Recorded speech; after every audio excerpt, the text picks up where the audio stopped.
Rien ne peut nous diviser. Rien ne doit nous opposer. Rien ne doit nous séparer. La liberté sera toujours plus forte que la barbarie.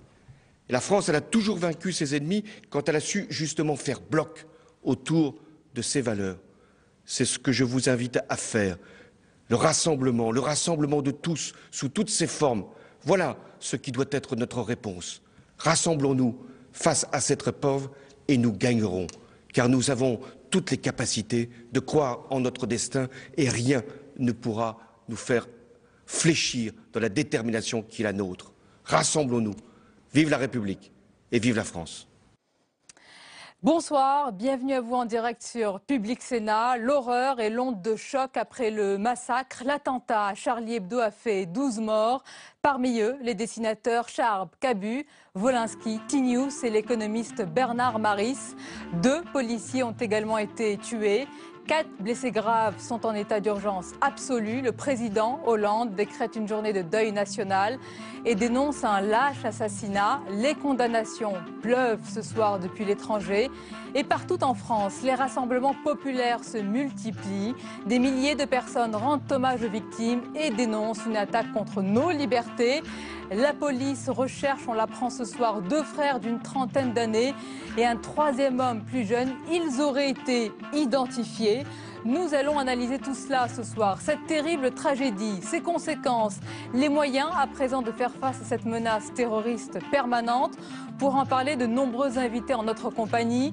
L'ancien juge antiterroriste Alain Marceau, le socialiste Julien Drey, l'ex-ministre de l'Intérieur Charles Pasqua, le spécialiste de l'islam Antoine Bazbouz et d'autres invités tout à l'heure. Merci donc d'être en notre compagnie ce soir pour cette édition spéciale. Toutes nos pensées vont ce soir, bien sûr, d'abord aux proches des victimes de cet attentat. Un attentat qualifié de lâche, assassinat par le président Hollande. C'est un acte de guerre dénoncé par de nombreux chefs d'État étrangers. L'émotion est très vive en France. Retour sur cette journée d'horreur et de sidération avec Jérôme Rabier. Il est 11h30 ce matin, quand des individus cagoulés et lourdement armés pénètrent au siège de Charlie Hebdo, dans le 11e arrondissement de Paris.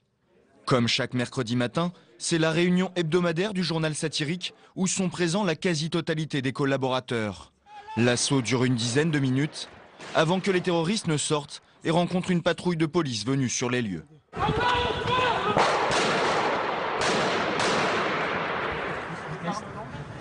Baissez-vous, baissez-vous, baissez-vous. Baissez-vous. Après avoir visé un policier à bout portant, ils revendiquent leur geste sans ambiguïté.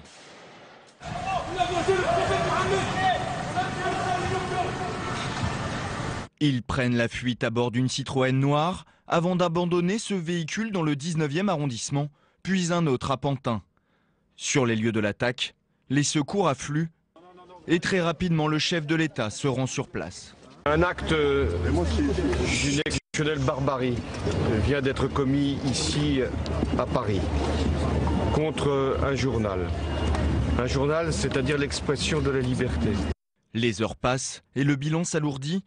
12 morts dont 2 policiers et 4 des dessinateurs les plus célèbres du journal satirique. Ils s'appelaient Charb, Wolinski, Cabu, Tinius. Chaque semaine, dans leurs dessins humoristiques et parfois provoquants, ils défendaient la liberté d'expression et de pensée. Une liberté que défendait également le chroniqueur Bernard Maris, lui aussi décédé. Aujourd'hui, c'est leur journal, symbole de cette liberté qui a été frappée au cœur par des terroristes, encore à cette heure recherchés. Voilà, cette information à l'instant, alors d'après le site de Libération, 3 suspects, dont 2 frères et un homme plus jeune, originaire de Gennevilliers, auraient été, tout cela est au conditionnel bien sûr, auraient été interpellés à Reims. Il n'y a pas de confirmation, c'est très important de le rappeler, officielle ce soir du ministère de l'Intérieur. Nous serons donc très prudents. En tous les cas, le commando aurait été identifié. Je vous le disais tout à l'heure, les rassemblements populaires se multiplient partout en France, à Marseille, Toulouse, Paris, Lyon, Grenoble et dans beaucoup d'autres villes. Les Français sont debout, solidaires pour dire qu'ils sont tous Charlie. On voit tout cela avec Nathalie Guilloire. La place de la République à Paris, noire de monde, plongée dans le silence. Tous sont venus pour se recueillir, exprimer leurs émotions, rendre hommage aux victimes de l'attaque de l'hebdomadaire satirique Charlie Hebdo. Liberté d'expression! Liberté d'expression! Dans leurs mains des panneaux « Je suis Charlie », des journaux Charlie Hebdo et des bougies en signe de recueillement. Dans la foule, beaucoup d'anonymes, mais aussi des personnalités. Pour Jean-Luc Mélenchon, ce soir, c'est un sentiment de colère. Vous ne nous faites pas peur. Et nous continuerons à dire ce que nous voulons dans ce pays, à dessiner ce que nous voulons. Et jamais vous ne nous intimiderez. Jamais. C'est même, vous avez commencé avec le pire des crimes, mais nous aurons le dernier mot. Sur la place, des dizaines de milliers de personnes sont réunies pour témoigner de leur solidarité. Charlie Hebdo, c'est un emblème national. C'est des journalistes qui avaient un sens critique exceptionnel et qui faisaient partie des rares, qui allaient vraiment au front. C'est comme si c'était notre 11 septembre en quelque sorte. Enfin, pour moi, c'est aussi déstabilisant. Dans ce rassemblement, un proche du dessinateur Wolinski est dans la foule. Il est encore sous le choc. C'est extrêmement brutal, extrêmement violent. Je comprends pas trop, je sais pas trop. Je pense qu'on est là ce soir, je suis là ce soir en tout cas peut-être pour se sentir peut-être un peu moins seul dans ce monde un peu trop violent. Je suis Charlie, c'est le message de soutien qui traverse toute la France ce soir. À Grenoble, à Amiens, à Bordeaux, des milliers de personnes se sont également réunies. Et avant cet attentat, avant ce 7 janvier 2015, le journal satirique a connu de nombreuses menaces et tentatives d'intimidation. Charlie Hebdo n'a jamais retenu sa verve et ses caricatures sur de nombreux sujets, et notamment sur l'islam radical. On voit tout cela avec Louis Sibyl. C'était le dernier dessin de Charb, paru ce matin même. Ultime provoque, outre-tombe. Une caricature prémonitoire. Depuis 10 ans, Charlie Hebdo faisait l'objet de menaces. Première affaire en 2006. Le prophète Mahomet est dessiné avec une bombe sur la tête en guise de turban. Cette caricature, publiée d'abord par un journal danois, puis par Charlie Hebdo, vaut au journal satirique des centaines de lettres de menaces. Des islamistes la considèrent comme un blasphème, et à l'époque, certains dessinateurs sont même pointés directement. Cabu enfonce le clou avec ce dessin. 5 ans plus tard, en 2011, le journal s'apprête à publier un numéro spécial baptisé Charia Hebdo. La veille de la parution, les locaux sont attaqués en pleine nuit au cocktail Molotov. Le journal est en grosse partie incendié. Aucune victime à déplorer, mais les dégâts sont alors très importants. Charb, le directeur de la rédaction, au milieu des décombres, exhibe fièrement le numéro. En 2012, l'hebdomadaire récidive. Un film islamophobe, L'innocence des musulmans, provoque une vague de violence partout dans le monde. Le journal pastiche une scène du mépris de Godard avec ce dessin. Le numéro met le feu aux poudres. Charlie Hebdo évite un nouvel attentat. Certains salariés avaient des gilets pare-balles. Pour leur protection, une voiture de 2 policiers était en faction devant l'entrée du journal. Ils ont été tous les deux froidement abattus ce matin. La suite de notre édition spéciale avec nos invités à présent. Je vous les présente. L'ancien ministre de l'Intérieur, Charles Pasqua. Bonsoir. Merci d'être avec nous. Nous accompagne également l'ex-juge au pôle antiterroriste et actuel député des Français de l'étranger Alain Marceau. Bonsoir. Bonsoir. Avec nous également Julien Drey. Bienvenue. Bonsoir. Vice-président socialiste de la région Île-de-France. Vous connaissez bien les questions liées à la sécurité. Avec nous également le politologue et spécialiste du monde arabe et de l'islam Antoine Basbous. Bienvenue à vous. Alors messieurs, on va aborder différents sujets ensemble ce soir avec une question primordiale ce soir et maintenant. C'est un défi lancé à notre République. Comment y répondre fermement et efficacement, sans céder à la peur. On parlera également en détail des renseignements, du travail de la police et de cette information pas encore confirmée ce soir. Donc nous serons très prudents, je le rappelais tout à l'heure. D'après Libération, 3 suspects, dont 2 frères et un homme plus jeune, originaire de Gennevilliers, auraient été interpellés. En tous les cas, le commando aurait été identifié, mais pas de confirmation officielle ce soir du ministère de l'Intérieur. Peut-être d'abord une réaction, Charles Pasqua, sur ces rassemblements populaires partout en France, Paris, Lyon, Marseille, des milliers de personnes dans les villes pour rendre hommage aux victimes et délivrer un message, ne pas céder à la peur. Oui, et surtout, je pense, d'abord, ne pas céder à la peur. Oui, la volonté d'être ensemble. de se sentir soudés, rassemblés, etc. Alors que nous vivons une époque où, au contraire, les gens ont peu de relations entre eux et où beaucoup se sentent abandonnés. D'un seul coup, ils se sont retrouvés un bien commun, un lien commun, et ce bien, c'est la République. Et c'est la liberté. Et je crois que la leçon essentielle, c'est celle-là. Quels que soient les sentiments que l'on peut avoir personnellement, même si on n'était pas un fervent supporter du journal qui a été l'objet de cette agression, tout le monde connaissait tout le monde. Agression à toutes nos libertés de manière savait générale, de qui plus que d'un journal. s'agissait, etc. Et ils avaient parfaitement le droit de dire et d'écrire ce qu'ils faisaient. Alors, ce qu'on appelle la liberté. Je poursuis ce tour de table sur cette première question. Julien Drey, c'est l'image d'une France debout au moment où tous les regards sont tournés également vers la France. On a vu les États-Unis, la Russie, l'Angleterre, tout le monde a exprimé son horreur et tous regardent ce qui se passe en ce moment. C'est une première réaction, justement, ne pas céder à la peur et c'est une première réaction, mais il faut qu'elle soit encore plus forte. Je pense qu'il faut qu'il y ait ce qui a existé dans d'autres pays qui ont été frappés par des actes de terrorisme, un moment d'union nationale, qui montre que, contrairement à ce que pensent les terroristes, au contraire, le pays est encore plus mobilisé contre eux. Et donc je pense que dans les jours qui viennent, il faut que l'ensemble des formations politiques, par-delà leurs différences et leurs divergences, et par-delà le débat politique naturel dans la République, arrivent à montrer cette unité-là. Je pense par exemple que si on arrivait à faire ce qui avait été fait en Espagne, c'est-à-dire une manifestation monstre de plus d'1 million de personnes, ça serait bien dans le moment actuel, de montrer la force du pays, son unité et son refus de se séparer, de se diviser. Et je pense qu'il faudrait aussi, il faut le dire comme tel, que tout le monde soit là. Hein, pas simplement les habituels des manifestations. C'est-à-dire que je pense par exemple aux jeunes des cités, je souhaite qu'ils soient là, qu'ils montrent leur appartenance à la communauté nationale et leur refus d'être assimilés en quoi que ce soit à ces assassins et à ces terroristes. Le message de François Hollande à la Marceau ce soir, c'est un message d'unité. Rien ne peut nous diviser, a dit le chef de l'État. C'est l'union nationale pour surmonter l'épreuve. On n'est pas là pour faire de la politique ce soir, parce que finalement, je me retrouve avec Charles Pasqua. Il y a 30 ans de cela, nous avons connu finalement à peu près la même épreuve dans ce pays. C'était 1986, ces attentats commis par le Hezbollah, ici à Paris. Charles Pasqua était ministre de l'Intérieur. Je dirigeais la lutte antiterroriste au niveau judiciaire. On avait réussi pendant quelques jours, allez on va dire 3 jours, à faire cette union nationale. Ça n'avait pas duré très longtemps. Mais le président de la République, il est bien gentil de nous inviter à l'union nationale. Mais excusez-moi, le président de la République, il a décidé de faire la guerre un peu partout. On en parlera tout à l'heure. Et il y en a qui font la guerre en France. Qui font la guerre en France. C'est un acte de guerre, selon vous? Ah ben totalement. Pour moi, nous sommes en présence d'un acte de guerre. Nous sommes engagés au Moyen-Orient par des actions guerrières, en Afrique par des actions guerrières.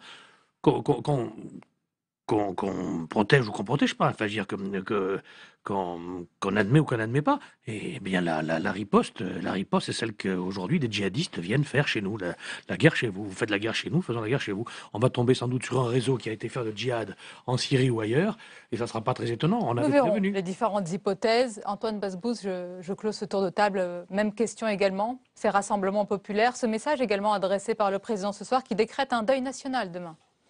Oui, il faut répondre à l'agression par la sérénité, par la démonstration que les Français n'ont pas peur, ils ont des valeurs et ils les défendent. Mais je voudrais revenir à l'époque où M. Marceau et M. Pasqua s'occupaient de terrorisme dans les années 80.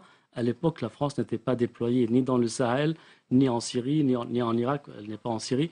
Et donc, à l'époque, il y a eu agression sans qu'il y ait déploiement. Et puis, en fait, là, l'agression, l'attentat, est la résultante de caricatures qui ont été publiées en 2006, c'est-à-dire bien avant le déploiement des armées françaises en Irak et dans le Sahel. Et donc, c'est au bout de 8 ans que les agresseurs, les assassins ont agi. Ils ont agi de façon extrêmement précise, extrêmement programmée, de façon professionnelle, avec beaucoup de sang-froid, beaucoup de détermination après un repérage, et ils ont fait un carnage. On va parler des motivations. On ne les connaît pas, mais vous n'êtes peut-être pas d'accord sur ces motivations, mais d'accord sur le fait que c'est un défi lancé à notre République, Alain Marceau, Julien Drey, Charles Pasqua, une attaque contre nos libertés, notre modèle. Est-ce que d'abord vous dites, collectivement, il faut un discours de vérité, Julien Drey? Il faut parler aux Français, peut-être sans faire peur, sans céder justement à l'angoisse, mais ne rien cacher, puisqu'on sait que de nombreux attentats ont été déjoués ces derniers temps. Il faut toujours dire la vérité. C'est le rôle des responsables politiques. Il ne faut pas essayer de cacher les choses. Parce que quand on les cache, à ce moment-là, il y en a d'autres qui font de la surenchère. Et dans le moment actuel, il faut dire la vérité. Il faut dire qu'il y a effectivement aujourd'hui des cellules qui ne sont pas dormantes, qui sont actives, de noyaux terroristes, de cellules qui ont basculé de la délinquance souvent dans le djihadisme, mélangeant un peu tout, et qu'il faut aujourd'hui effectivement combattre cela, certainement avec des évolutions dans le dispositif de sécurité. Et en même temps, ça me permettrait d'avoir une petite polémique avec Alain là-dessus. Oui, on est engagé. D'abord, c'est pas que le président de la République. Tu es parlementaire, tu as quand même voté un certain nombre de choses. Non, pas celle-là. Bon, d'accord, mais bon, c'est pas une décision toute seule du président de la République. Premièrement. Et deuxièmement, la question qui est posée, oui, c'est celle-là. C'est que l'objectif qui est recherché par ces cellules, c'est aussi de nous faire reculer dans le combat contre le terrorisme à l'échelle internationale. C'est en gros qu'on se désintéresse de tout ça. Et c'est aussi cela qu'il faut dire maintenant. C'est qu'on ne cédera pas. Alors après, on peut discuter de telle ou telle intervention, ou la manière dont les choses sont passées. Je pense notamment à certains conflits où on peut peut-être se retrouver sur l'analyse de la manière dont on s'est positionné. Mais en même temps, on ne peut pas donner le sentiment que la France prend peur parce qu'il y a du terrorisme et qu'elle se désengage d'un certain nombre de combats qui sont importants. C'est trop tard, c'est vrai. C'est pas que trop tard. Je veux dire, c'est plutôt qu'il fallait que nous ayons. Non, c'est pas plutôt. Après, on peut discuter sur la manière dont les choses ont été analysées sur l'affaire syrienne, parce que je sais que c'est ça qui te tracasse précisément. Mais sur le Mali, l'intervention de la France était nécessaire. En Centrafrique aussi. La question va se poser en Libye aussi, et pour rattraper d'autres erreurs. On va en parler largement de ces différents théâtres qui viendraient. Mais le but des terroristes, Charles Pasqua, c'est de déterroriser. Il faut leur répondre en conséquence. François Hollande l'a dit tout à l'heure. Il a insisté sur leur traque ce soir et la punition, dit-il, sévère et ferme. Je vais encore rappeler qu'on va rester très prudent ce soir puisqu'on a différentes informations qui nous parviennent indiquant que les 3 suspects auraient été interpellés. En tous les cas, ce qu'on peut dire ce soir, c'est que le commando aurait été identifié. Certains pourraient venir de Syrie. On va peut-être pas commenter encore ces informations qui ne sont pas sûres. Elles vont probablement se confirmer tout au long de la soirée. Mais quand on voit le mode opératoire, Charles Pasqua, aujourd'hui de ces criminels, ils ont agi en commando, avec sang-froid, organisation, peut-être pas sur l'adresse, puisqu'il y a quand même eu une erreur, on va le rappeler au début, pour identifier l'adresse de Charlie Hebdo. Mais ensuite, pendant leur fuite, il y a eu 3 fusillades, et le procureur l'a rappelé, différentes avec les forces de l'ordre. Il y a une très forte détermination de leur part et quand même une organisation. Non, ça n'est pas forcément une organisation. Ah. Moi, je suis très réservé sur l'analyse. Je l'ai dit, je vous l'ai dit au départ. J'ai dit que je n'étais absolument pas certain que ce soit inspiré ou dirigé depuis l'étranger. Je crois qu'en réalité, nous risquons, et peut-être c'est ce qui va être démontré, je n'en sais rien, mais je n'avais rien qui me permette de le dire. Mais un certain nombre de choses m'interpellaient. Et puis d'autre part, on ne peut pas oublier que dans la mesure même où les djihadistes reculent au Moyen-Orient, ils ont tendance à faire porter le fer chez nous. Mais ça ne veut pas dire que ce soit eux qui s'en occupent directement. Mais peut-être avons-nous apporté moins de soins qu'il aurait fallu. En tous les cas, c'est mon point de vue, ça. Je pense que nous avons fait preuve d'un certain angélisme. Angélisme. Oui, depuis que nous avons quitté ces responsabilités. En pensant que, finalement, les choses n'étaient pas aussi sérieuses ou graves que ce que l'on pensait. Vous êtes en train de nous dire qu'on a sous-estimé la menace terroriste. Non, ce que je crois, c'est que le premier devoir du gouvernement, quel qu'il soit, c'est un problème, les Marceau connaissent ça sur le bout des doigts, et notre ami aussi. C'est une nécessité. Cette nécessité, c'est celle de l'information. Le renseignement. Le recueil du renseignement. Ce n'est pas l'effet du hasard si à une certaine époque, on contrôlait directement lorsque les prédicateurs venaient de l'étranger. Ce que vous faisiez. Oui, pour voir ce qu'ils disaient, ce qu'ils racontaient, et selon ce qu'ils racontaient, on n'attendait pas longtemps pour les foutre dehors. On les prenait au collet et on les expulsait. Voilà. Monsieur Drey protestait d'ailleurs. Il y a plusieurs, Julien protestait. Il y a plusieurs niveaux à ce que vous dites, Charles Pasqua. Je vais faire réagir Julien Drey justement au renseignement. C'est très important, le travail de nos différents services. Antoine Basbous, je voulais juste vous faire réagir sur ce qu'a dit Charles Pasqua, qui ne croit pas forcément à une organisation qui serait derrière ces individus. On est toujours très prudent ce soir. Quel est votre avis, votre vision? Mon avis est totalement à l'opposé de M. Pasqua. C'est-à-dire qu'une affaire comme ça n'a pas pu être montée par des gens qui ne soient pas professionnels. Regardez leur démarche quand ils assassinent par un dernier coup de feu dans la tête du policier. Non, ils sont sereins, ils ont du sang-froid, ils ont agi avec beaucoup d'entraînement. Où cet entraînement a eu lieu, je l'ignore. Quel était le commanditaire? C'est un autre problème. Quel a été le commanditaire? Il y en a probablement l'un de trois. Le premier qui avait réagi à l'affaire de Charlie Hebdo en 2006 s'appelait Hassan Nasrallah, le patron du Hezbollah. Il avait dit quoi? Si la fatwa de l'imam Khomeini contre Salman Rushdie avait été exécutée, les caricatures n'auraient pas eu lieu. Donc là, il faut regarder de ce côté-là. Il y a aussi Al-Qaïda, il y a également Daesh. Et il y a peut-être compétition entre les trois pour savoir qui va réussir à frapper Charlie Hebdo pour avoir, comment dirais-je, la cote auprès des djihadistes, qu'ils soient sunnites ou qu'ils soient chiites. Ça, c'est un autre problème. Moi, je pense que... Mais je peux dire un mot simplement. Allez-y, au contraire.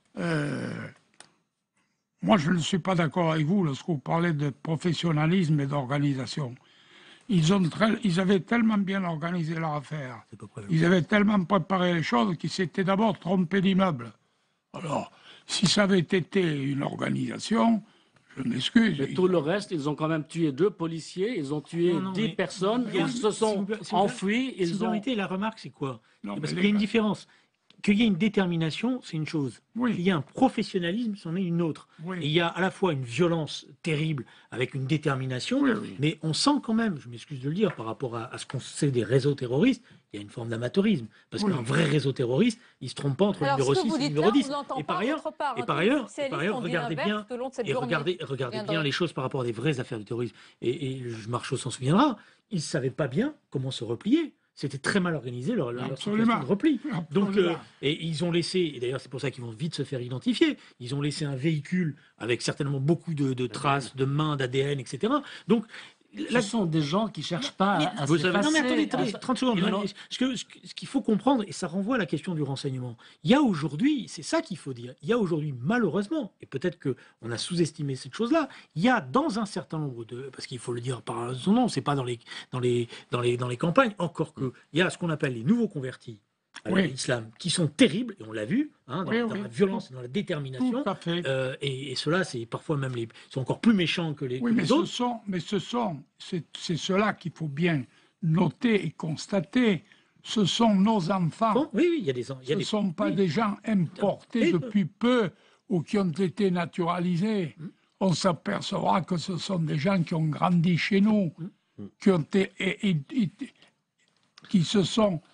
ont fréquenté nos propres enfants dans nos écoles, etc. Et il y a aussi... Nous allons probablement nous trouver dans la même situation que les Américains à Boston. Quand on voit... Mais il y a en même temps, c'est aussi ça, il faut voir, il y a un modèle. Je ne sais pas comment l'expliciter sans choquer, mais quand vous avez des jeunes qui sont dans une misère sexuelle totale, enfermés devant leurs jeux vidéo, qui pensent que finalement il y a un monde incroyable où ils peuvent avoir tout, l'argent, des femmes, des machins, et ben il y a une forme de fascination par rapport à ce monde-là qui conduit à cette. Moi j'ai une idée. Et ça me permet. Je finis après. Et donc ça veut dire, je pense que dans le renseignement, il faut tirer des leçons à chaque fois des situations, et il faut tirer des leçons de plusieurs situations qu'on vient de vivre. Ça veut dire que dans le renseignement, il y a une forme de renseignement intérieur qu'il faut réorganiser. J'étais un fan des renseignements généraux, j'ai mis du temps à être converti à ça, ça fait sourire Charles Pasqua, mais les renseignements généraux avaient un travail de terrain, un maillage dans les cités qui est très important. Parce que dès que ça commence à bouger, parce que ces choses-là bougent, on sent qu'il y a de l'agitation, il y a des informations qui reviennent, et quand on les recoupe, il y a des capteurs. on arrive. Donc vous êtes d'accord pour dire que la communauté du renseignement doit être davantage en pointe, peut-être réorganisée, non? Je prends un risque. Allez, quand on regarde le mode opératoire et quand on regarde bien comment ils agissent, allez, droit commun, parti faire le... Je suis d'accord avec ça. La manière dont ils agissent avec la Kalachnikov, parti faire le djihad et opération retour. Leur opération retour pour faire mais ça, oui, on verra, peut-être que je vais être démenti et peut-être qu'on va tomber, comme dit M. Basbous, sur des gens du Hezbollah, ce qui m'étonnerait, mais peu importe. Mais par contre, sur le renseignement, notre problème, nous sommes aveugles, comme tu viens de le dire, avec l'affaire de la réforme des renseignements généraux qui nous a privés de cette vision qu'on avait sur les cités. C'est une bêtise. Deuxième bêtise, notre rupture avec le renseignement syrien. Et je vais te dire une chose, aujourd'hui, nous sommes absolument incapables de demander aux Syriens ce qui se passe en ce qui concerne nos 300 ou 400 ou 600 ou 1200 Français qui sont en Syrie et qui font les opérations retour. Il fut une époque, on pouvait actionner le renseignement syrien. Dictature, torture, etc., etc. On sait comment ça fonctionne en Syrie. Je ne suis pas un défenseur de la Syrie de M. Assad. Mais on pouvait les actionner. Et nous avions ces opérations qui nous ont permis, effectivement, d'empêcher des attentats. Et aujourd'hui, quand on s'en va taper à la porte de M. Assad ou de Ali Malouk, c'est non, circuler, il n'y a rien à voir. Mais tu vois bien le problème, c'est qu'il y avait... Nous sommes aveugles en banlieue et nous sommes aveugles à l'étranger. Deux choses. Tu ne peux pas cautionner... Il y a un régime syrien qui a été contesté par son propre peuple. Tu ne peux pas apparaître comme étant le pays qui, soi-disant, la liberté, de l'autre côté, que soutient un dictateur. Mais non, et un dictateur sanguinaire. Alors attends, on va taper à la porte de M. Assad pour qu'il donne des renseignements en ce moment, et qu'il nous dit non. Mais tu te trompes sur une chose, ceux qui nous donnent le plus de renseignements aujourd'hui sur ce qui se passe dans la lutte, c'est pas les services syriens, c'est de l'autre côté, c'est ce qui se passe au sein de la résistance syrienne. Parce que le combat, il a lieu au sein de la résistance syrienne. Qu'est-ce qu'on appelle la résistance syrienne? Attendez, on va quitter le terrain syrien un moment et revenir. Allez, messieurs, Antoine Basbous. Oui, bon, juste un mot pour ne pas surévaluer l'apport syrien. Les Syriens sont des pompiers pyromanes. Oui. Ils mettent le feu et ils viennent vous dire « Ah, je vous vends le matériel pour éteindre le feu. » Nous sommes d'accord. Alors que... Comme l'ont fait les Algériens à une époque, d'ailleurs. En tout cas, s'agissant des Syriens, ce sont des pompiers pyromanes avec lesquels on ne peut pas travailler, surtout Assad et compagnie. Alors, messieurs, je vais récapituler quelques informations que nous avons. Nous avons dit que nous allons rester très prudents. Le commando aurait été identifié, composé de 3 personnes, 2 frères, un 3e homme qui serait plus jeune. Pas de confirmation, c'est important de le dire ce soir, du ministère de l'Intérieur, qui reste très prudent et on peut le comprendre ce soir si la traque n'est pas terminée. Une autre information qui nous indique que le président Hollande va recevoir demain l'ancien président et actuel patron de l'UMP, Nicolas Sarkozy, en vue aussi, vous avez parlé tout à l'heure d'une grande réunion qui aura lieu, un grand rassemblement politique et au-delà, c'est un rassemblement populaire qui aura lieu samedi. Alors tous les services de l'État, on le rappelle, sont en état d'alerte maximale. On va parler justement de cette menace terroriste en France et c'est un continuum de cette menace qui est permanente. On va justement voir le sujet de Faustine Saint-Geniès sur cette question et on en parle juste après, messieurs, regardez. Le 19 mars 2012, la France bascule dans l'horreur. Un homme armé ouvre le feu devant une école primaire de Toulouse, l'école juive Ozar HaTorah. Il fait 4 victimes, dont 3 enfants. Ce tueur arrivé à scooter s'appelle Mohamed Merah. Il a déjà tué 3 militaires, toujours dans la région de Toulouse. Mohamed Merah, un loup solitaire qui revendique son appartenance à Al-Qaïda. Il sera abattu lors de l'assaut de son appartement par les forces du raid. L'année suivante, le 23 novembre 2013, un autre loup solitaire fait irruption au siège du quotidien Libération. Abdelhakim Dekar, déjà condamné en 1998, ouvre le feu dans le hall. Il blesse mortellement un assistant photographe. La brigade criminelle mettra la main sur le tireur 3 jours plus tard, grâce aux caméras de surveillance de la capitale. 2 jours auparavant, le tueur avait sévi au siège de BFM TV et RMC. L'homme avait alors tiré dans le vide. 2014 marque un nouveau tournant dans la barbarie, avec l'assassinat d'Hervé Gourdel, ce randonneur français enlevé par des djihadistes dans la région de Tizi Ouzou en Algérie. Il sera décapité le 24 septembre dernier par ses ravisseurs. Le groupe terroriste lié aux djihadistes de l'organisation État islamique a diffusé une vidéo de son exécution. C'est le pire jour de mon quinquennat, le pire. Quand j'ai appris que Hervé Gourdel avait été assassiné. La menace terroriste s'accentue. Le ministère de l'Intérieur affirme avoir déjoué de nombreux attentats. Mais quelques jours avant Noël, le 20 décembre dernier, un nouveau loup solitaire attaque un commissariat à Joué-les-Tours en Indre-et-Loire. L'homme originaire du Burundi blesse au couteau 3 policiers avant d'être abattu. Il aurait crié « Allahu Akbar » avant de passer à l'acte. 2015 s'annonce comme l'année la plus sanglante, avec l'attentat au siège de l'hebdomadaire satirique Charlie Hebdo ce matin. Voilà pour l'historique récent de cette menace terroriste. Charles Pasqua, on n'a jamais connu une telle situation. Est-ce que vous dites que la menace islamiste, extrémiste, est beaucoup plus forte aujourd'hui? Elle existait déjà à l'époque où vous étiez ministre de l'Intérieur, mais là, on est à un autre niveau, clairement. Oui, mais c'est tout à fait différent. Là, nous avons affaire, nous ne sommes pas tellement interrogés non plus sur les gens qui ont choisi le djihad, qui sont partis et qui maintenant reviennent. Comme disait l'autre, ce qu'on aurait dû souhaiter, c'est qu'ils ne puissent pas revenir. Voilà. C'était de loin la meilleure, mais ils reviennent. La meilleure des choses. Mais ils reviennent. Pour vous, des bombes à retardement. Oui, et voilà. Exactement. Et par là, on peut également s'interroger. Je pense qu'on le fait, je pense que les renseignements le font, ça. Ils doivent les suivre, ils doivent voir où ils s'installent, qui ils fréquentent, ça c'est le b.a.-ba, c'est le b.a.-ba du métier. Bon. Mais je ne sais pas non plus, moi je n'ai jamais été, je n'ai jamais été opposé à la religion musulmane.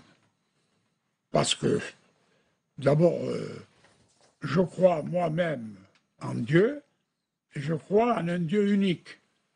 Et quand je parle avec les musulmans, je leur rappelle à toutes fins utiles qu'ils sont les troisièmes dans l'ordre de la révélation. Les premiers ont été les juifs, les seconds ont été les chrétiens, et les troisièmes ont été les musulmans. Bon. Et les musulmans ont reçu la révélation par la parole de l'archange Gabriel. Bon.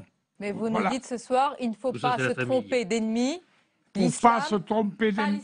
Moi, je dis... Pas l'islamisme, oui, n'est pas l'islamisme. Oui, il ne faut pas combattre l'islamisme. Il faut combattre le côté déformé, détourné, le côté sectaire et qui va à l'encontre des principes même de la religion musulmane.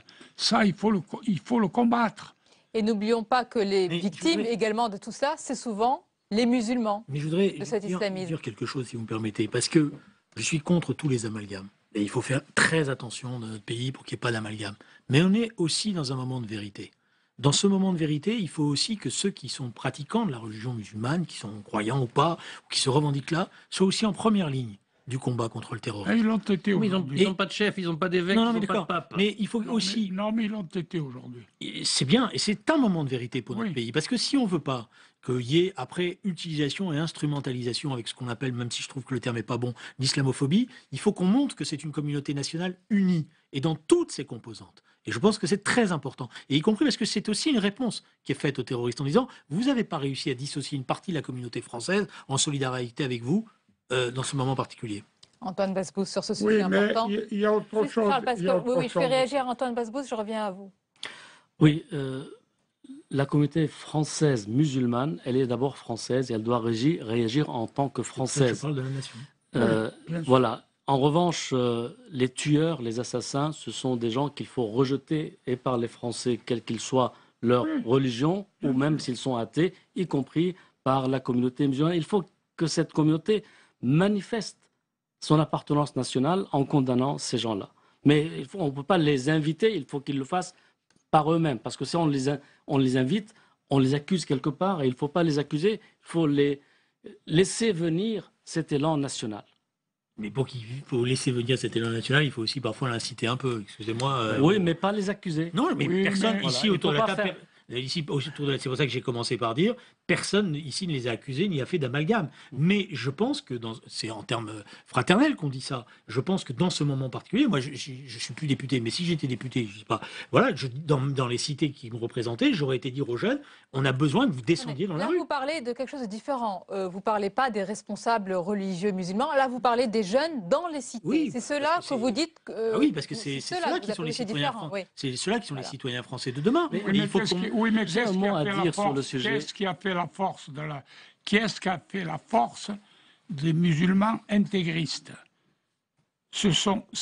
Ils ont été les seuls à aller dans les cités s'occuper des jeunes et à leur proposer un certain nombre de solutions. Et nous, qu'est-ce qu'on a fait pendant ce temps-là? Quand je dis nous, je suis tenté de penser à la propre religion à laquelle j'appartiens, dont je me revendique. Bon, qu'est-ce qu'ils ont fait? Qu'ont fait les évêques? Qu'ont fait les prêtres? Il a fallu attendre un pape tel qu'il existe aujourd'hui pour qu'il y ait un appel aussi à défendre un certain nombre de principes, à ne pas laisser tout ça... Antoine Bazbous. Il y a les organisations islamistes importées qui prêchent la haine dans les quartiers de France. Oui. Ça, il faut que l'état de droit se fasse respecter, les traque, les rejette, les expulse ou les mette en prison. Parce que la culture de la haine finit par produire quelque chose. Et ces gens-là ne sont que rarement français. Ils sont animés par des prédicateurs qui viennent de l'étranger. Et là, il faut veiller au grain. Attention à ce que vous dites, parce que Charles Pasqua disait pas d'Angéline, moi je suis pas pour qu'on cache la réalité. Vous allez sur Internet en ce moment-là, dans les heures qui viennent de s'écouler, vous avez toute une série, et c'est d'ailleurs choquant, de prises de position, et c'est pas des gens de l'extérieur de la communauté française. Ce sont des jeunes qui se revendiquent, etc. Donc il y a une réalité. La masse de la population des cités, elle n'est pas là-dedans. Au contraire, elle est plutôt attachée, etc. Mais on a besoin justement qu'elle se mobilise pour isoler ces éléments-là et pour qu'on les persécute parce qu'il faut ou qu'on les chasse. Mais ne cachons pas cette réalité-là. Ne disons pas ça n'a rien à voir avec la communauté française, etc. C'est pas vrai. Il y a quelque chose qui pose problème aujourd'hui. Ce qu'il faut faire, c'est traquer les agents de l'étranger qui viennent mobiliser la communauté et introduire la haine. Dans cette communauté. Mais je pense prédicateurs salafistes, frères musulmans et le reste, moi je ne partage ça existe bien. Je ne partage pas, messieurs, votre vision que j'ai qualifiée d'idyllique, qui serait celle d'affrontement de nature éventuellement religieuse. Non, je pense que... Comment? J'ai pas dit ça. Ça revient à ça. On parle d'islam. Moi, je dis qu'on n'est pas dans une affaire d'islam là-dedans. Je dis qu'on n'est pas dans une affaire d'islam. Et je vais faire à nouveau, excusez-moi, je vais jouer des anciens combattants, comme vous. Souvenez-vous, en 1985... on fait la guerre à l'Iran, on ne sait même pas d'ailleurs au demeurant. Qu'est-ce qu'ils font? Ils montent des opérations terroristes contre nous et ils nous font saigner à Beyrouth et à Paris. Oui. Aujourd'hui, nous avons monté une opération de force contre... Alors, c'est plus un pays cette fois-ci, c'est l'État islamique d'un côté, c'est telle ou telle organisation qu'on peut qualifier d'Al-Qaïda ou autre sur le Sahel. Et ces gens-là, aujourd'hui, sont en train de venir faire la réplique. Moi, je sors complètement du discours sur l'islam là-dedans. Au-delà des religions, des origines, vous dites c'est une attaque, un acte de guerre contre notre République, notre démocratie, nos libertés. D'ailleurs, au-delà de la liberté de la presse, plus généralement, c'est ça le message ce soir? Charles Pasqua. Je n'ai jamais dit ça.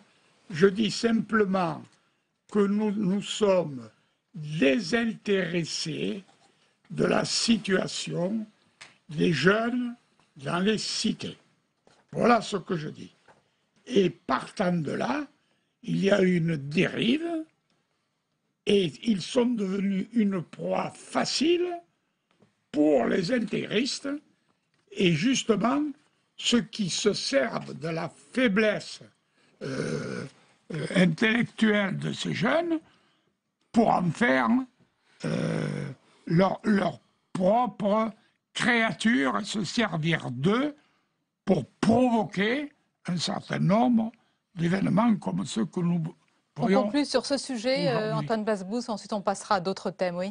Écoutez, moi je reste sur l'idée suivante. Il y a eu un règlement de compte. Charlie Hebdo a été perçu par certaines branches de l'islam comme ayant insulté le prophète. C'était en 2006. Le règlement de compte a échoué. Il y a eu des tentatives jusque-là entre 2006 et 2015 qui ont échoué. Cette fois-ci, ils ont préparé le coup et ils ont réussi un coup très fort. Et donc, en 2006 et pendant les précédentes tentatives, la France n'était ni dans le Sahel, ni en Irak, ni quoi que ce soit. Donc là, c'est un règlement de compte qui a abouti. Alors on va poursuivre, messieurs, notre édition spéciale. Restez avec nous, bien sûr. Je vous le disais tout à l'heure, les réactions à l'étranger sont très nombreuses. D'abord en France, elles sont très nombreuses. Je voudrais vraiment rappeler ces rassemblements populaires parce qu'ils sont extrêmement nombreux aujourd'hui et ce soir en France. On a cité plusieurs villes, Paris bien sûr, Lyon, Grenoble. Il y a énormément de monde dans les rues, noir de monde, avec toujours, vous le voyez là, ce mot d'ordre, j'allais dire, je suis Charlie, et dire non, non à la peur, non à la barbarie et à l'horreur. Beaucoup de réactions également à l'étranger, beaucoup de chefs d'État qui se sont exprimés, Barack Obama, Vladimir Poutine, Angela Merkel, et on a retenu ce soir les paroles très fortes du secrétaire d'État américain John Kerry, qui a fait l'effort, j'allais dire, de parler en français pour dire toute son horreur après cet attentat. On l'écoute. Je veux m'adresser directement aux Parisiens et à tous les Français pour leur dire que tous les Américains se tiennent à leur côté, non seulement dans l'horreur, la colère et la condamnation de ce terrible acte de violence, mais que nous sommes également solidaires de votre engagement dans la bataille, la lutte contre l'extrémisme. Je suis d'accord avec l'imam de France qui a dit aujourd'hui que les journalistes assassinés sont des martyrs de la liberté. Les assassins ont proclamé aujourd'hui que Charlie Hebdo est mort. Soyez sûrs d'une chose, ils ont tort. Aujourd'hui, demain, à Paris, en France et à travers le monde, le pouvoir de la liberté d'expression vaincra dans la lutte contre l'obscurantisme. On poursuit notre édition spéciale sur cet attentat. Nous sommes en direct depuis 22 h. On a parlé tout à l'heure d'un acte de guerre, comme beaucoup l'ont dit, notamment autour de ce plateau. Un acte, en tous les cas, contre nos libertés les plus fondamentales. Nous sommes toujours avec nos invités, Antoine Basbous, Julien Drey, Charles Pasqua. Et nous a rejoint Nicolas Comte. Bonsoir et bienvenue, secrétaire général adjoint syndical FGPFO. D'abord, parlez-nous de ce lourd bilan également pour les policiers. 2 morts, dont un à bout portant. C'est évidemment un lourd tribut pour la police aujourd'hui. Oui, bien sûr, toutes les victimes se valent, mais c'est vrai qu'en tant que représentant d'un syndicat de police, j'ai une pensée toute particulière pour nos collègues qui sont morts dans l'exercice de leur fonction. L'un a été abattu à l'intérieur de Charlie Hebdo, puisqu'il était l'officier de sécurité de Charb, le directeur de Charlie Hebdo. Et puis le deuxième a été abattu comme, malheureusement, j'allais dire, parce que ce collègue-là, bien sûr, a une famille, comme beaucoup de gens ont pu le voir, parce qu'il y a une vidéo qui a circulé sur Internet, a été abattu à bout touchant dans la rue, comme un chien, si vous me permettez l'expression. Donc évidemment, on est particulièrement bouleversé ce soir et en colère.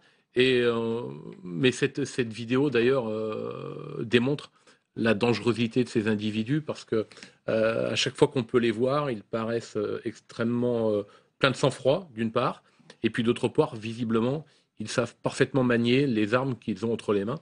Et puis on connaît le bilan et le carnage qu'ils ont pu faire. Donc on a eu affaire, et mes collègues ont eu affaire, et les victimes ont eu affaire, à un commando extrêmement déterminé, extrêmement dangereux. Et de toute façon, je pense que notamment le policier qui était sur place à l'intérieur de Charlie Hebdo ne pouvait strictement rien faire par rapport à une attaque de cette envergure avec des individus aussi lourdement armés, aussi déterminés et bénéficiant de l'effet de surprise. On pense ce soir bien sûr à leur famille ainsi qu'aux familles de toutes les victimes. Je voudrais vous faire réagir, peut-être que vous avez écouté tout à l'heure notre débat, à ce que disait Charles Pasqua. On a dit oui, ils sont déterminés, oui, il y a un sang-froid, mais on ne peut pas parler d'un, j'allais dire entre guillemets malheureusement, d'un professionnalisme. Vous dites au contraire quand même, ils sont aguerris, l'utilisation de ces armes de guerre, il y a une technicité assez importante. Il y a plusieurs éléments, si vous voulez. D'une part, il n'y a pas lieu d'art polémique, je crois, ce soir sur cette affaire-là. Il y a plusieurs éléments. Il y a des éléments qui démontrent leur sang-froid. Il y a d'autres éléments qui démontrent des erreurs. Il y a des éléments matériels qui sont en possession aujourd'hui, ce soir, de la brigade criminelle et de la police judiciaire, qui démontrent que finalement, ils ont commis des erreurs. Ils ne sont peut-être pas si professionnels que ça. Il y a eu visiblement une première erreur sur le lieu, ce qui pourrait éventuellement laisser penser à un non-repérage, à une absence de repérage des lieux. Et dans le même temps, il y a notamment cette vidéo où on voit un des individus ramasser une chaussure au sol avant de prendre la fuite, ce qui démontre le sang-froid. Donc à la fois, pas forcément des gens qui ont eu l'habitude de monter des opérations commando, mais en même temps, des gens qui visiblement ont l'habitude du maniement des armes et doivent avoir probablement, mais je reste évidemment très prudent parce qu'il ne faut pas tirer des conclusions hâtives, des gens qui ont probablement eu l'habitude d'utiliser ces armes dans des charges de coups de feu et qui ont eu peut-être le baptême du feu. Nicolas Comte, vous avez dit ils ont commis des erreurs. On sait évidemment que tous les services de police, de renseignement, tout le monde est mobilisé, les équipes techniques, il y a eu de nombreux témoignages. Le commando aurait été identifié. Je ne sais pas si vous avez des informations, mais votre connaissance, en tous les cas, du terrain, de comment se passent ces traques, ces chasses à l'homme, vous pensez on est en train d'aboutir peut-être, on est en train de les encercler? Je crois qu'il faut être prudent, mais je pense qu'on aura peut-être des éléments nouveaux dans les heures qui viennent. Je pense que la police travaille, notamment la police judiciaire et les services de renseignement, travaillent vite et travaillent bien. Maintenant, il faut bien que tout le monde ait à l'esprit également que si à un moment donné, ces individus pouvaient être identifiés et pouvaient être ce qu'on appelle logés, c'est-à-dire on pouvait savoir où ils sont, il y a un certain nombre de mes collègues qui devraient risquer leur vie pour pouvoir les interpeller. Donc je crois qu'il faut être extrêmement prudent. Il y a évidemment une nécessité, il y a un droit à l'information et on comprend bien que le pays est sous le choc et que tout le monde a envie de savoir. Mais je crois qu'il faut privilégier l'efficacité pour pouvoir les interpeller et surtout, il faut privilégier la sécurité de tous les intervenants et notamment de mes collègues qui vont être en première ligne éventuellement s'il y a une interpellation à faire. Charles Pasqua, c'est très important là ce que précise Nicolas. Les policiers sont d'ores et déjà dans une situation de légitime défense. Ils le sont tous. Et dès lors qu'ils vont intervenir, ils sont dans cette situation. Moi, j'ai eu à donner mon accord pour l'assaut quand on avait logé les responsables d'Action Directe. Oui. Tout ceci d'ailleurs étant l'effet du hasard, contrairement à ce qu'on peut imaginer. Des fois, on a des résultats inattendus, et je pense à cela. Bon, et c'est ce qui me donne à penser que ces gens n'appartiennent pas à une organisation aussi importante que l'on peut imaginer, ce qui n'enlève rien à leur dangerosité. Bien sûr. Et ce qui devrait, au contraire, nous amener maintenant à nous préoccuper d'autre chose. Premièrement, renforcer les moyens de la police, de la sécurité, en personnel, en matériel. Moi, mon admiration, elle va d'abord envers les membres des services de police qui travaillent dans des conditions difficiles et qui n'ont pas tous les moyens qu'ils devraient avoir. Il faut les leur donner. Ça, c'est la première des choses à faire. Deuxièmement, il y a quelque chose de simple à faire. Nous sommes dans une situation où le pays est agressé. Participe à cette agression un certain nombre de gens sur les réseaux sociaux. Quand est-ce qu'on Il faut sévir aussi sur les réseaux sociaux. Arrêter cette libération de la parole, notamment haineuse. Quand est-ce qu'on va se décider à tenter, à conduire une opération d'identification des gens qui, sur les réseaux sociaux, font l'apologie du meurtre. Il y a un certain nombre de gens qui, sur les réseaux sociaux aujourd'hui, se sont réjouis de l'affaire Nicolas Conte nous a dit tout à l'heure, avec beaucoup de précautions, qu'on serait peut-être en tous les cas, dans les dernières heures, dans les derniers moments. Je pense qu'il y aura du nouveau. De cette chasse à l'homme. Quelques informations arrivent, mais je les donne vraiment avec beaucoup de prudence. La compagne de l'un des 3 suspects aurait été appréhendée à Gennevilliers. On avait dit tout à l'heure que ces suspects seraient originaires de Gennevilliers. Julien Drey, vous entendez Nicolas Conte, il dit ces derniers moments aussi sont dangereux. Ce sont des moments critiques aussi. Il faut penser évidemment l'hommage et le courage de ces policiers qui payent de leur vie. Je dirais même que c'est encore plus dangereux quand ce sont des gens qui ne sont pas aussi expérimentés qu'on le croit. Parce qu'à ce moment-là, ils sont pris de la folie meurtrière qui les transforme en kamikazes. Et on l'a vu avec Mohamed Merah, dans toute la discussion qu'il y a eu. Et à un moment donné, il est parti, que les policiers le disent eux-mêmes, il est parti en vrille, comme on dit, et on ne pouvait plus rien faire. Quand c'est les professionnels, il y a un moment donné où il y a une forme de discussion qui est possible dans la reddition. Et là, non, on est dans une forme d'idéalisme kamikaze, et c'est un élément très dangereux pour les forces de police. Elles le savent elles-mêmes dans ce moment d'intervention. Il est souhaitable que les policiers, que les forces de police ne prennent aucun risque inutile. S'il doit y avoir de la casse, il vaut mieux qu'elle ait lieu de l'autre côté. Antoine Basbous. Écoutez, il y a une vidéo qui a été retirée sur YouTube qui démontrait quand même que ces gens ont déjà tué par le passé. Et ils maîtrisaient leurs faits et gestes, ils n'avaient pas peur, on sentait qu'ils agissaient avec aisance. À mon avis, leur objectif n'était pas de dissimuler et de revenir demain travailler à leur boulot. Leur objectif, c'est quoi? C'est de retrouver un sanctuaire, le sanctuaire de leur commanditaire pour être à l'aise, c'est-à-dire quitter la France sans être repéré, sans être arrêté. Et c'est là où il faut agir pour les repérer, les loger, comme dans le langage policier, et les arrêter. On va poursuivre notre édition spéciale, restez avec nous, et évoquer cet attentat contre nos libertés, contre la liberté également de la presse, bien sûr, et la liberté de caricaturer. Et permettez-nous, aux 22h, nous connaissions particulièrement Charb et T-News, qui ont régulièrement collaboré à ce journal, à nos côtés, pendant un certain temps, et nous voulions leur rendre un hommage particulier. Regardez. Charb, bonsoir. Bonsoir. Merci de nous accompagner ce soir. Oui, oula, il a la mine sévère là. Pour relancer l'emploi, il faut supprimer des postes de fonctionnaires. Oui. Ouais, pour relancer l'emploi. Ouais, c'est ça. Il y a une logique là-bas. Non, aucune, non. J'essaye de suivre vaguement. C'est con que Valls soit de droite, il aurait fait un bon ministre d'ouverture. Il y avait pensé. Comme quoi, c'est pas une caricature. Et voici la caricature de Charb. J'arrive pas à rassembler les Français, mais... J'arrive bien à diviser la droite. Et c'est le cas, justement, sur différents sujets. Alors, oui, c'est un vieux slogan. En France, on n'a pas de pétrole, on n'a pas d'idées non plus, et on a des packs. Et, je vous l'avais dit, il faut de l'humour toujours. T-News, caricaturiste auprès de Charlie Hebdo, notamment. Bonsoir T-News, vous allez bien? Vous êtes inspiré par cette séquence électorale politique? Je sais pas, on va voir.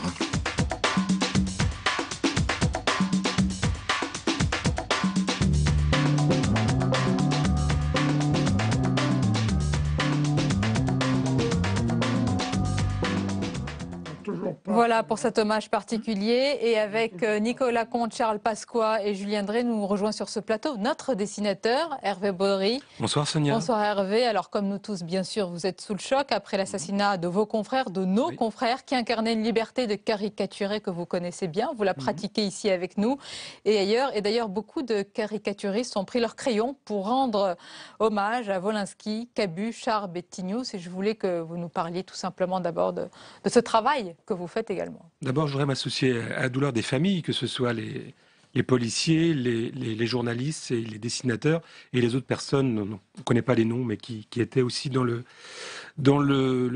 ces bureaux. Je suis assez ému parce que ces noms-là, je perds des pères et des frères de crayon. Que ce soit Wolinski ou Cabu, moi j'étais nourri au biberon, voulant devenir dessinateur depuis tout petit, comme on dit. Cabu, on l'a eu pour ceux qui ont... Moi j'ai un peu plus de 50 ans, mais on était nourri par la télévision aussi. C'était le métier de dessinateur, il l'avait un petit peu appliqué à la télévision. Et Wolinski m'a fait découvrir les premières mini-jupes quand il dessinait ses filles. Bon, en plus je pourrais en parler des heures comme ça, mais... je suis aussi touché et très surpris parce que d'habitude, c'est plutôt, et je suis toujours aussi attristé, on touche le domaine régalien, et là, c'est le domaine de la culture, le domaine artistique, le domaine de la liberté d'expression qui est touché à Paris. Et ça, c'est dur à avaler. Mais en même temps, je suis en colère parce que on nous aura pas comme ça. Les dessinateurs sont nourris d'une part par cet esprit un peu caustique, et puis une autre essence, c'est la liberté d'expression qui est dans les veines et qui va guider jusqu'au bout le tracé du crayon sur la feuille. Et voilà, donc Justement, puisque vous parlez du tracé de crayon sur la feuille, je vais vous laisser peut-être à votre tour leur rendre hommage, mais peut-être via des dessins, des caricatures. Je ne sais pas si vous en avez J'en ai fait quelques-uns avant déjà de venir. prêts. On va les montrer, vous allez nous les... les faire en direct, je n'ai pas en état de les faire en direct, mais je voulais leur dire déjà, et puis à ceux, je dis le mot, aux connards qui nous regardent, alors je voulais dire ça par exemple, voilà, il y a deux ustensiles. Un peu plus haut, voilà, parfait. La caméra les voit. Voilà, c'est parfait. Donc la calache, ça c'est pour les connards, et puis pour les canards, moi j'ai le crayon, et c'est quand même bien mieux. Et voilà. Et puis, je ne veux pas prendre trop de temps sur l'émission. Voilà. Celui-ci, ça rappelle un petit peu aussi des événements qui sont passés en 2014, mais voilà, on a encore aussi... On voit ces crayons décapités. L'image, ces crayons décapités. Et puis aussi, toujours pour les premiers qui n'ont rien compris, c'est que l'État satirique ne mourra pas. Hein. Il sera toujours présent, ici en France. Et puis un petit dernier, le fameux « Je suis Charlie ». Je pense qu'on va avoir beaucoup de « Je suis Charlie » ce week-end dans les rues. Merci Hervé pour cet hommage. On va regarder tous ensemble, messieurs, également les unes apparaître demain. Et vous allez voir, sans surprise évidemment, qu'elles sont toutes consacrées à l'attentat de Charlie Hebdo. On va les voir à l'instant sur notre écran. Alors, vous voyez la une de l'Humanité, c'est la liberté qu'on assassine sur fond noir avec l'une des unes de Charlie Hebdo. Libération. Libération avec ce mot d'ordre, nous sommes tous Charlie. Voilà, sur une image et un fond noir. Le Figaro en noir également, en haut vous le voyez. La liberté assassinée. La Croix avec la France meurtrie. Vous avez également l'édition du soir, balle tragique à Charlie Hebdo qui rappelle ce bilan terrible de 12 morts. Le Télégramme, Charlie Hebdo assassiné. La Montagne, la presse assassinée sur fond noir. Nice Matin et ce message, tous solidaires également, sur fond noir. On va rappeler aussi les dernières informations. Alors le bilan, vous le connaissez, il est de 12 morts. On a rappelé nos amis, les dessinateurs, Wolinski, Cabu, Charb, Tinius, également l'économiste que nous connaissions, que nous recevions souvent, Bernard Maris, bien sûr les deux policiers Nicolas Comte, et on s'associe évidemment à l'hommage tout à l'heure dont vous avez parlé, et le courage ce soir avec peut-être les derniers moments de cette traque. Peut-être si on devait conclure sur cette terrible journée, sur ce terrible début d'année, Charles Pasqua. Quel message? Ne pas céder à la peur, on l'a dit, peut-être le redire. Oui, et surtout, savoir que les assassins peuvent frapper n'importe quand et n'importe où. Et c'est le propre du terrorisme. Et par conséquent, il ne faut jamais baisser la garde. Au contraire, il faut être plus vigilant que jamais. S'il y avait une leçon à tirer de tout ça, c'est celle-là. Voilà. Nicolas Comte, même question. Je crois que l'attaque de ce jour a démontré qu'il fallait se préparer à tout, même au pire. On connaît un certain nombre de scénarios potentiels d'attaques terroristes. Les services antiterroristes, d'ailleurs, s'y préparent. Depuis ce matin et depuis midi, les moyens dont dispose la police sur la voie publique ont été augmentés en termes d'armement lourd et de gilets pare-balles. Mais je crois qu'on aura dans les mois et les années qui viennent un véritable choix à faire, des choix de société, des choix d'investissement ou pas. Je pense notamment qu'il faudra considérablement investir sur les services de renseignement, parce que quels que soient les plans qu'on développe, faire face à ce type d'attaque, ce sera toujours extrêmement compliqué, parce que les terroristes auront l'avantage de la surprise. et puis l'avantage éventuellement de l'armement. Donc c'est véritablement en repérant et en démantelant en amont, comme c'est fait de manière régulière, qu'on arrivera à combattre ça efficacement. Mais ça veut dire qu'il faudra mettre les moyens pour ça. Julien Drey, pour conclure. Moi, je crois en la France et je l'aime. Et je sais que dans ces moments particuliers, elle va montrer qu'elle est belle et qu'elle est forte. Et c'est tout ce qu'on peut souhaiter pour nous tous. Je suis d'accord avec Julien Drey, je crois qu'ils n'ont pas gagné. C'est nous qui allons gagner. On ne peut pas on peut pas diminuer l'humour, ça n'existe pas. On avancera toujours, en tout cas pour les dessinateurs de presse. Et j'ai l'impression que le combat continue, tout à fait. Merci messieurs, merci d'avoir été nos invités. Merci à nos téléspectateurs pour leur fidélité. Je vais préciser que demain, il y aura une minute de silence qui sera respectée au Sénat, tous les services et également bien sûr par la chaîne Public Sénat et tous ces journalistes. Je vous rappelle les dernières informations, ce sera donc une journée de deuil national demain. François Hollande l'a dit tout à l'heure dans une allocution télévisée depuis l'Élysée. Merci de votre fidélité. À demain à 22h.